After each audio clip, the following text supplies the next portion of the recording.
Is it possible to make a full-time income as a crochet designer? I want to tell you, I keep hearing this question from more and more people who are either stay-at-home moms and want to bring in a full-time income, or people working in corporate, hating their jobs, wanting to get out of their jobs, and not really sure if it's at all possible to make an income designing crochet and creating the same revenue that they're creating from their business. And I want to tell you, it's possible. So this is an actual image from my own Etsy shop. Now, I will say this is when I went viral. So this is a single month, December 2016. I went viral and made this in a single month. However, let me take that away.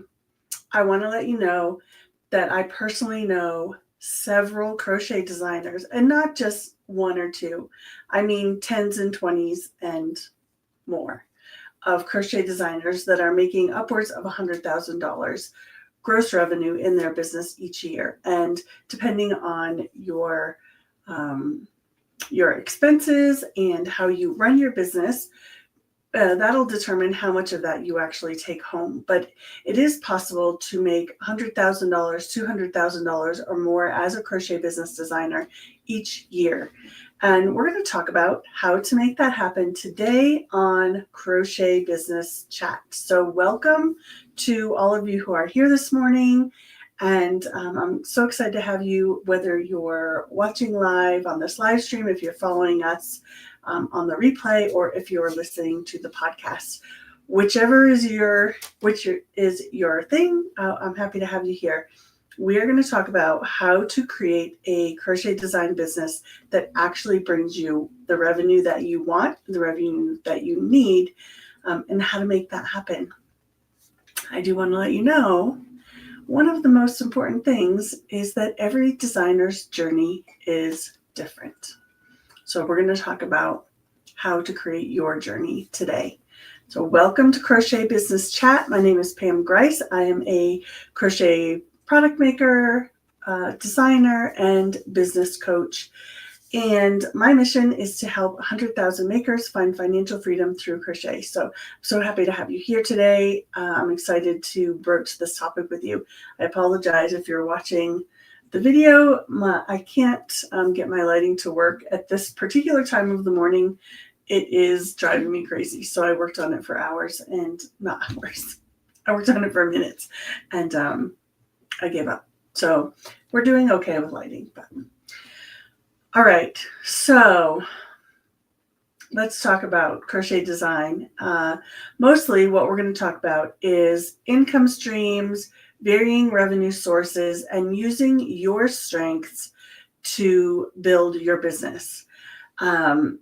Not every business, like I said, is going to look the same. So I'm not talking about, do this, this, this, and this. And you're going to have a business that just looks like the people that you admire online.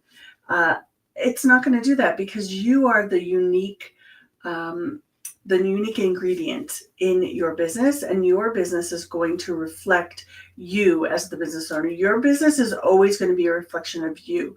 So as soon as you start to try to make your business a reflection of someone else, someone that you admire, you're going to run into trouble, because now you're being inauthentic and you're trying to create something sort of contrived rather than organic. So we're looking for something that feels really organic, something that feels like it's you, something that fits your dreams, your goals, and the way that you operate. So just losing my words, just as an example, I just want to talk about gardening. So business is very much like gardening.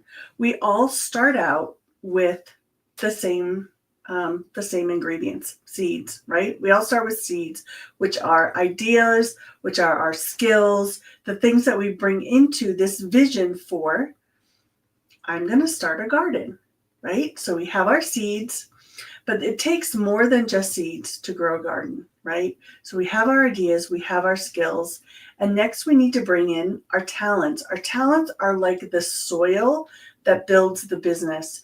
What are you individually good at? What talents do you have for marketing, for photography, for product design, for product development, creating a product line, for speaking to your community? All of those things, you bring in particular talents into this process.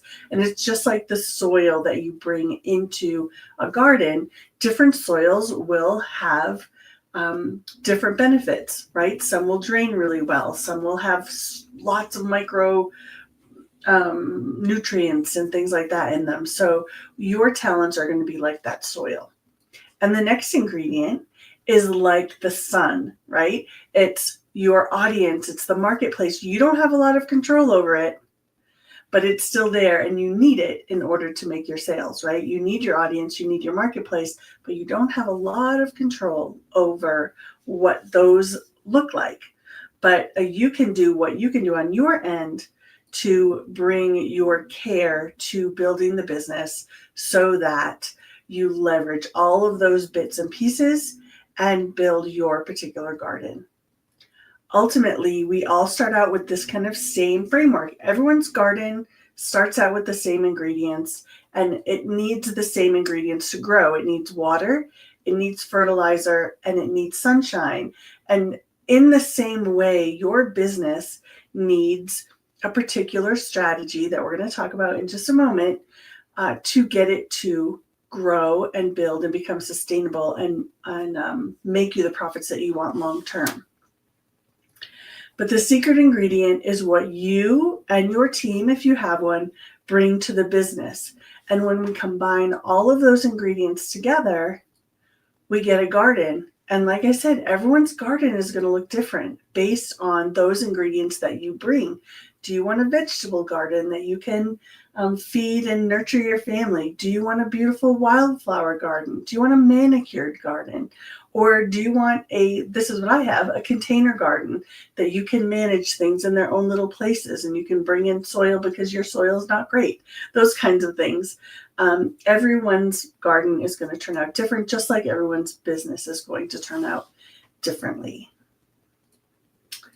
So, hang on.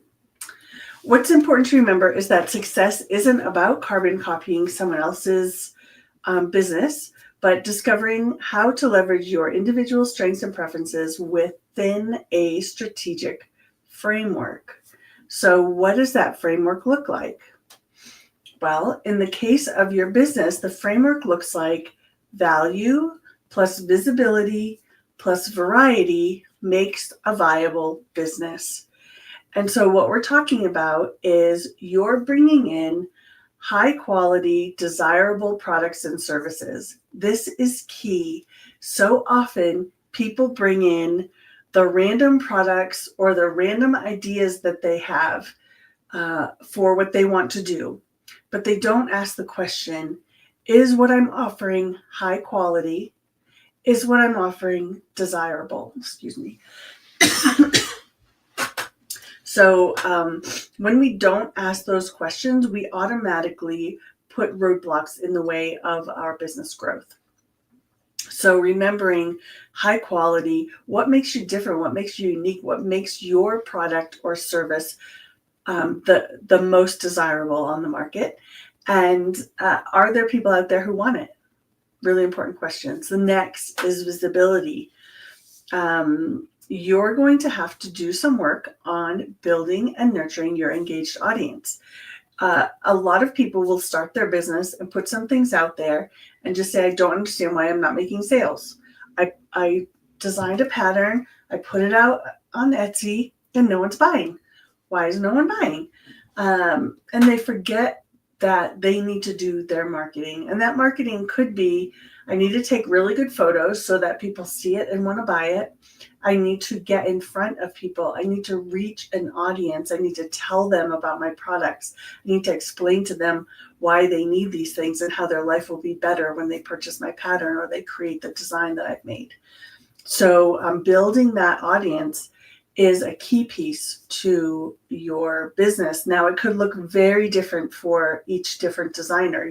We all know designers who are super engaged with their audience, who pop in their Facebook group doing lives frequently, and others who simply communicate via emails and no one sees their face and no one engages with them personally. It really is going to depend on how you want to operate and who your audience is. It is possible to do this in a multitude of ways.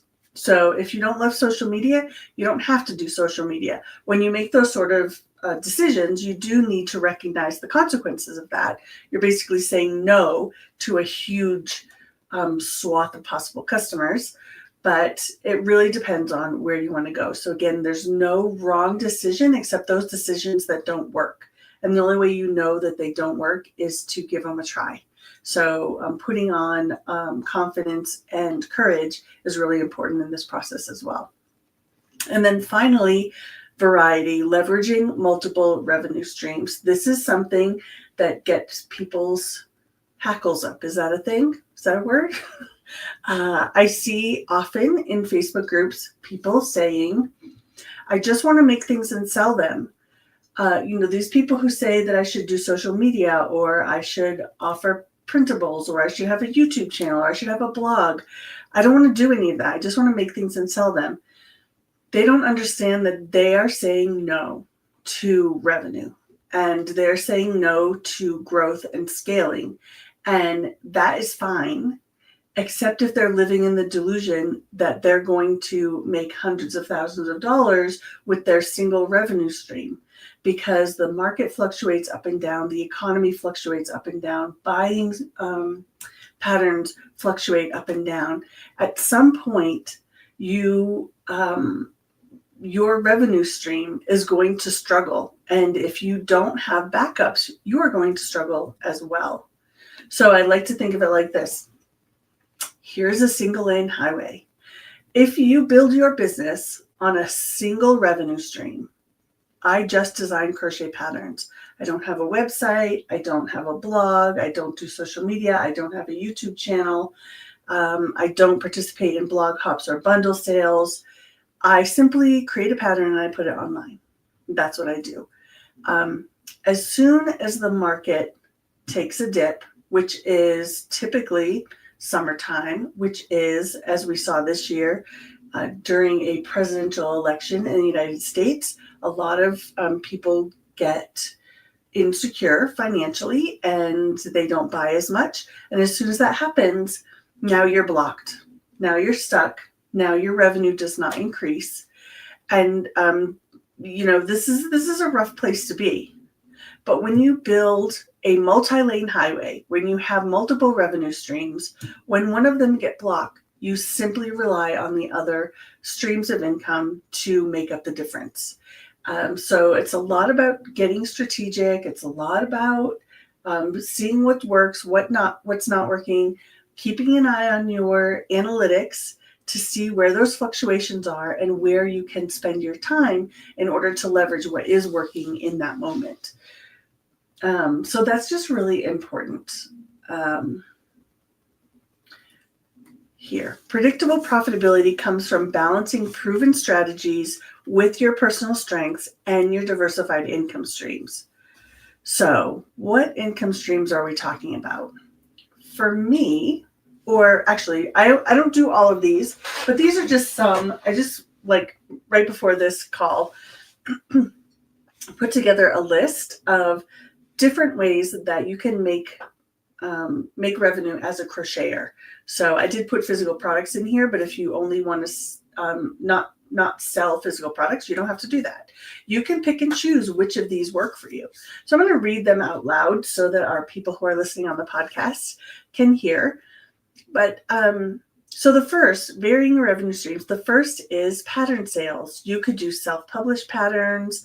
You could publish with publishers like magazines or online magazines or book publishers. You could participate in bundle sales. Then there's digital products. Digital products look like ebooks it looks like courses, it looks like printables. There's a multitude of ways you can work within the realm of digital products. You'll see that I offer planners, I offer templates, I offer workbooks, all of those kinds of things as particular printables. Other things might be like offering checklists and worksheets, those kinds of things. Then there's physical products where you can sell finished items. You could sell kits, or you could participate in kits or sell kits, and then you can sell merchandise. So, one of the people on my team, Lisa from Green Fox Farms, she sells sweatshirts and she sells stickers and all kinds of merchandise that goes along with the world of crochet. So you don't have to just stick with things that you make with yarn. You could sell things that you make in other ways that go along with the world of crochet. Next is memberships and subscriptions. So this could be a pattern club, like everyone gets a pattern every month. They pay a particular, an annual rate or a monthly rate, and they get a new pattern every month, or they get access to all of your patterns, however you want to do it.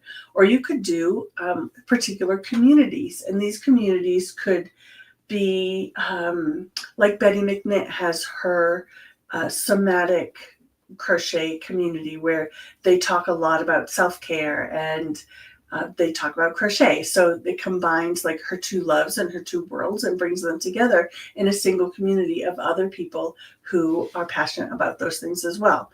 So bringing in, like I said, that unique piece of you. What are your passions? What do you love? And how could you connect that with your crochet business? Like for me, I could bring in homesteading crocheters, and we could have a home and crow home crowstead, I don't know, something like that community, right? So bringing in the things that you love and combining them and attracting people who love those things as well and creating a paid community. All right, next is teaching. You could teach workshops on a particular pattern or a particular stitch or how to crochet classes, or you could do speaking engagements. There's a wide need for people to go around to conferences, to craft events, to yarn stores, and share their wisdom about fibers, about fiber dyeing, about making, about building a business, all sorts of things. So you could become a speaker. All right, next is blogging. And before I go too much further, if you're watching this on video, go ahead and take a screenshot of this because it will give you your own lists that you can then print out and check off and see which ones you want to use. So don't forget to do that.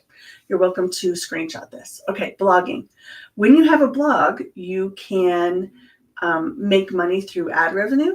You can make money through affiliate marketing, and you can make money through sponsored posts. So it opens up a whole world for you.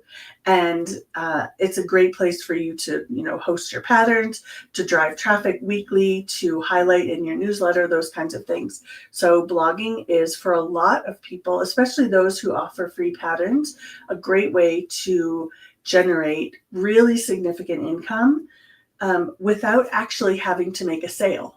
Right? So especially with ad revenue, you're giving people free things and you're making money. So it eliminates that need to ask for a sale. You're just sending people to your blog and making ad revenue from all of those blog visitors. So if you're someone who doesn't want to be salesy or doesn't want to take money from people, you can use that sort of passive ad revenue strategy. It's not really passive, but use that ad revenue strategy to make money instead.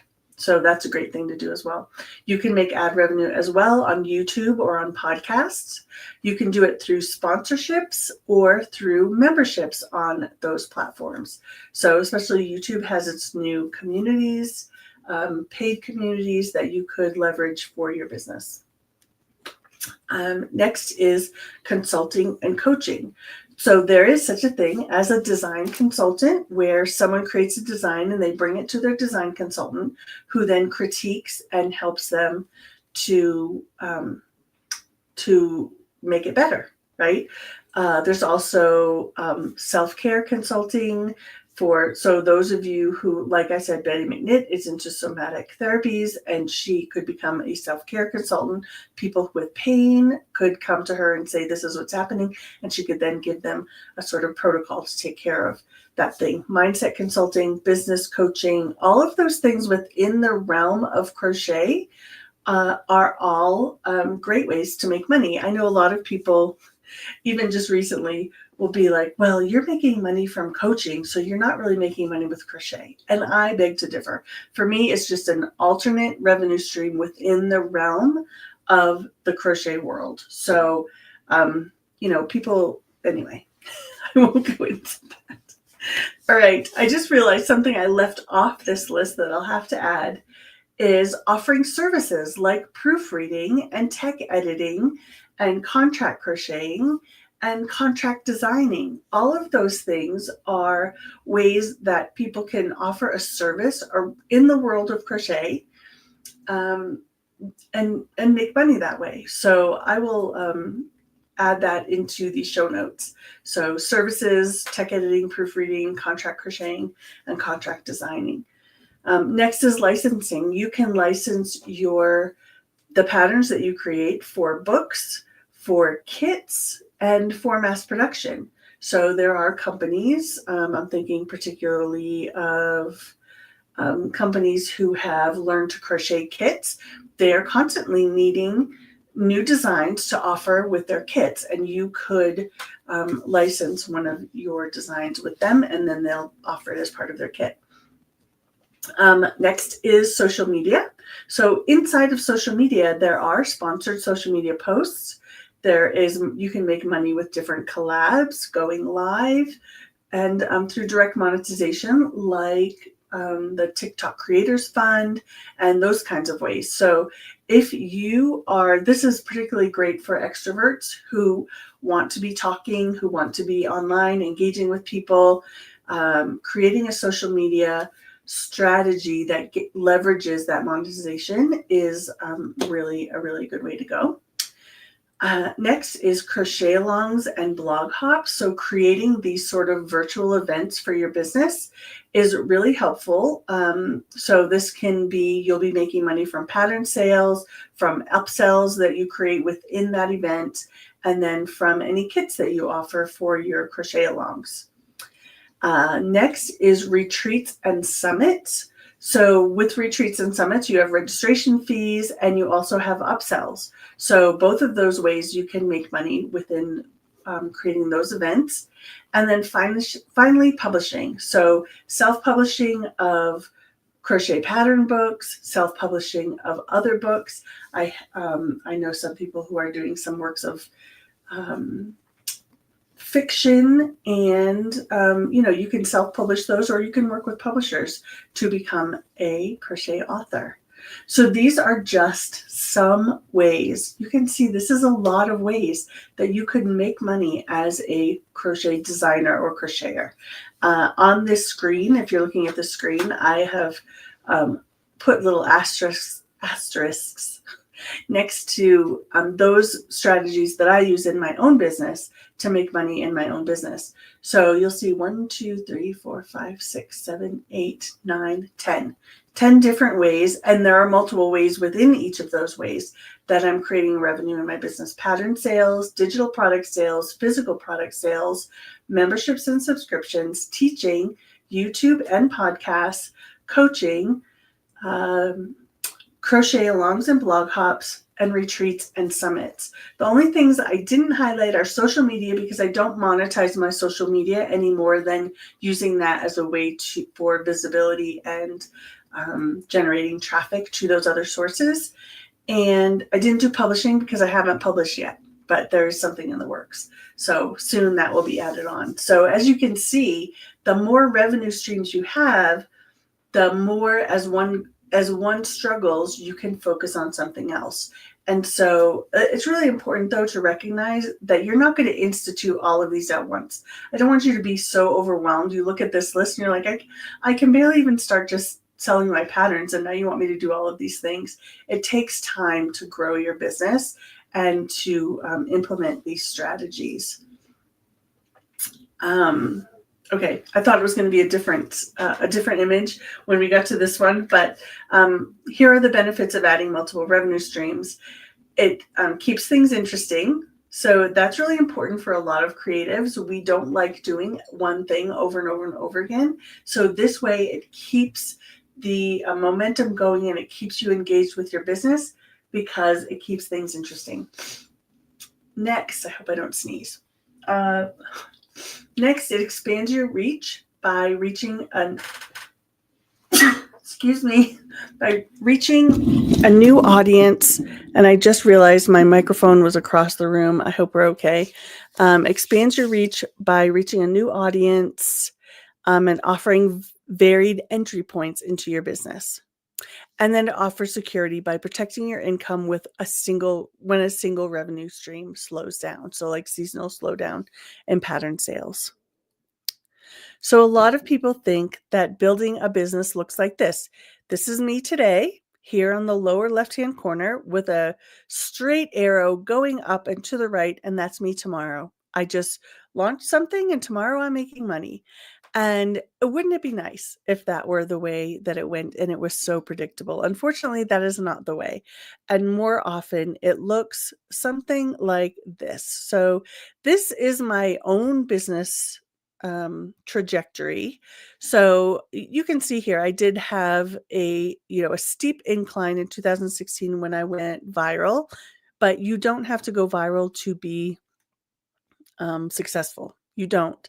Most of the people I know did not travel that path. They traveled a very different path. But it does look a little bit like a roller coaster. And once you figure out what works for you and what works for your business, you can gradually add in new income streams. You can see I started out with Made with a Twist. I was selling physical products. Then the next year I started designing. And 2 years after that is when everything went viral. Then I got burned out and I took a breath and took some time to take care of myself. And instead of focusing on making physical products, I started blogging. And that's when I started Crochetpreneur. Basically, at that time, I was a psychotherapist and I was tired and I was having a hard time staying present with my clients because I was so focused in the crochet world that I said, how could I bring in my love of helping people with my love of crochet? And I said I could become a coach. So I started Crochetpreneur in 2017. We just kind of went along, got that monetized with ad revenue, did some affiliate marketing. And then in 2019, I started the Crochetpreneur Business Academy.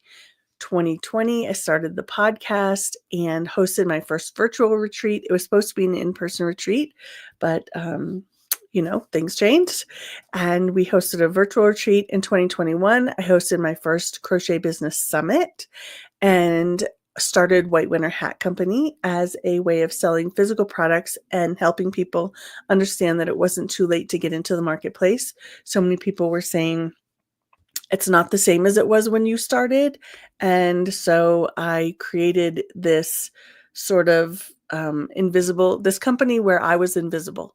I didn't tell people the name of it. I just started this business and launched it and immediately made several $1,000s within the 3 months that the business was up and running in 2021.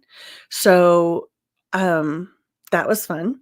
Then 2022, I started the Catalyst Collective, which is my mastermind for crochet designers. We currently have 12 designers in the mastermind program, each of them, many of them reaching their goal of making over $100,000 in a 1-year period, reaching that this year. So that's really exciting to watch them take these strategies and make them come to life in their own businesses. In 2023, I started the Crochet Biz Lab for those who were really struggling to start a business, but they didn't have the revenue to invest in my signature program. So Crochet Biz Lab is like $7 a month, and it gives them an introduction to starting business. Then this year in 2024, I hosted my first in-person conference, which we held in Colorado, and it was amazing. And I also started the Momentum Artisans, which is a sort of it used to be this Crochetpreneur Business Academy VIP program, but we've turned it into a much more holistic, engaging community that talks about looking at your business in a holistic way of how you take care of yourself physically, mentally, spiritually as a business owner, and how you implement strategies in your business to make them work for you. So it's like taking the strategy of CBA and like on steroids and with a lot of community and connection. So you can see how I've added things through the years to create the revenue that I want in my business. This year, we've made multiple six figures at Crochetpreneur, and we've helped a team of 5 other other business owners to care for their own families with some of the revenue we've made here. And we've also contributed over $10,000 to charities that help rescue individuals who are trapped in human trafficking and employment exploitation. So I feel like things are going great. And so I just want to use this as an example of how you don't have to start. I didn't realize this is where I was going. Sometimes the next step isn't revealed until you take another step. So like I said, I started out with physical products at craft fairs. Who knew I would start designing? I didn't know that. Who knew I would start coaching? Who knew I would start a podcast? Who knew I would start a Crochet Business Summit or have an in-person conference? I had no idea. Those things were not in the realm of possibility until I took the next scary step forward. And then the next possibility opened up. So I want to encourage you to just take the next step, build the next revenue stream. And then as you get to grow that and build that, the next step will reveal itself to you. And I, for me, that's a really comforting thing because I know I don't have to dive in and do all of these things in the very beginning. So what to do next? Here are the action steps. So assess your strengths. Ask the questions, what do you enjoy most? Where do you excel as a business owner? What would be that next step for you based on your own strengths and your own desires? Audit your business and see what that next step might be. Are you overly reliant on one income stream? What might be the next easy income stream to add? If you have a website, adding a blog. If you have a blog, growing your traffic enough to get on a good ad network, those kinds of things.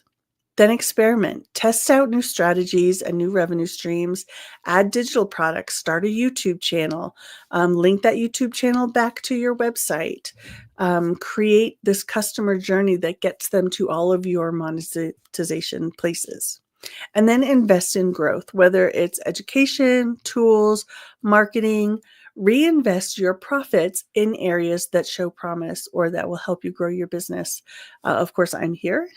If you are interested in joining us in the Crochetpreneur Business Academy or in the Crochet Biz Lab, I have a link to the Crochetpreneur Business Academy down in the show notes if you want that. And also, be sure to get your hands on the Crochet Business Binder, which is just a simple binder to keep all of your important information for your business. It even comes down to your media kit, your branding, your hex codes, so you have everything in one place. That link is below where you can request that free resource, and I'd be happy to send that your way. And that is it for Crochet Business Chat today. So that's what I wanted to present to you. So many people I see online ask the question, is it possible to make $100,000 as a crochet designer? The short answer is yes. Yes. So it is, I was going to say it's so simple. It's not simple. It is work. But it is so possible. And the long answer is yes, and you need to create a strategy and you need to figure out what works for you, what feels good for you, and decide what you want your garden to look like and what steps do you need to take to get there. And I'd be happy to help you with that if you're interested in having some help with that. So if you have any questions, I am happy to take your questions for the next couple of minutes. leave them in the comments. If you're watching this on replay or you're listening on the podcast, leave a comment and I will get back to you as soon as possible and answer the question for you. Lisa said, my business is small, but I'm also doing out my business out of my apartment. My question is, how much do I charge to send my crochet towels and washcloths and pot holders? Well, what you would do to figure out how much to charge is to make it up, package it, weigh it, and then go to either the USPS, depending on where you are, going to your local postal website and putting those numbers in, the size of the package, and getting an estimate. Now, where you're sending it is going to impact what the cost is. So I would say if you know where you're sending it, put all that information into your postal services website and it will tell you how much it's going to cost. Or you could do that through Pirate Ship or through PayPal shipping or through Etsy shipping. All of those places will tell you how much it will cost before you actually send it. So other than that, I think, playing with destinations and then picking a flat rate for domestic shipping or for international shipping would be smart. So you're going to need to make those things up and weigh them and figure out what the size of the package is going to be. So I hope that helps. Any other questions today before we are done? Okay, I don't see any, but I want to, I see one question I'm going to get to in a second. I want to encourage you to think of questions and I want you to get really courageous because next year, 2025, I'm going to be starting Coffee with Crochetpreneur. We start January 7th. It is a live call-in Q&A session. You're going to come on camera. I'm going to send you a link and you're going to come on camera and ask your questions and we're going to chat. So basically, it is a coaching session, a free coaching session, potentially worth hundreds of dollars. But you'll get it free by hopping on and chatting here on YouTube. All right. So bring your questions and get brave because it could change everything for you and for your business. Okay. Steve, we have a small Etsy shop with 200 sales across 6 months. Now approximately 30 sales a month. How do we go from organic sales to promoting our patterns to gain more sales? Snuggalulu, I'm guessing that's your business. Okay, so this is about getting more visible. So what I would suggest is, you're twofold. Quick twofold suggestions would be get your social media up and running. I'm guessing you probably have social media, but creating consistent content, not just sales content, but content that attracts customers to you. And I think it's Gary V that suggests the 3 to 1. So 3 value posts of like how to do this stitch, how to weave your ends, like different valuable posts, and then a sales post of like, oh, here's a new pattern we have. Build your email list. I guess it's 3-part. Social media, build your email list. Ultimately, the majority of your sales are going to come from your email list. So when you build an email list, you create an opt-in, you create a tripwire to monetize that just in case, or just, as a benefit. Get those people on your list, send a weekly newsletter, stay in front of your customers. You grow that know, like, and trust process with your customers. And when you come out with a new design, you drive them to your Etsy shop. And then ultimately, I think every designer should have a blog. So because that way, for those people who don't want to buy your pattern, you can offer something on your blog and get that monetized through an ad revenue. So that's kind of the basic trifecta, I guess, of getting out there and making more sales is getting in front of more eyes. And that could mean being in a bundle sale, being in a blog hop, collaborating with other people to get in front of their audience, but ultimately getting more eyes and making more connections and getting those people on your list is going to be the most helpful. Okay, and Jelly said, thank you for providing us with a framework for success. You're so welcome. I hope that's helpful. I'm going to let you all go. I didn't really mean to do a podcast today. I had told you all I wouldn't be here, but then I saw this question in a Facebook group and was like, you know what? I need to answer that question. So if you want to ask questions that get answered as well, go join my free Facebook group over on Facebook. Just do a quick search for Crochet Business Chat and join the group. And you can ask questions in there and get some responses from other business owners, or from Lisa, who is our success coach, or from me. And if it is a question that I feel is one that a lot of people have, I will do a podcast about it. So thanks everyone for being here, for tuning in. Be sure to like this video so more people get to see it, comment, and subscribe to Crochetpreneur Business Chat so that you can get more crochet business tips and crochet related content to grow your own profitable crochet business. And I will see you next week. Take care, everybody. Bye.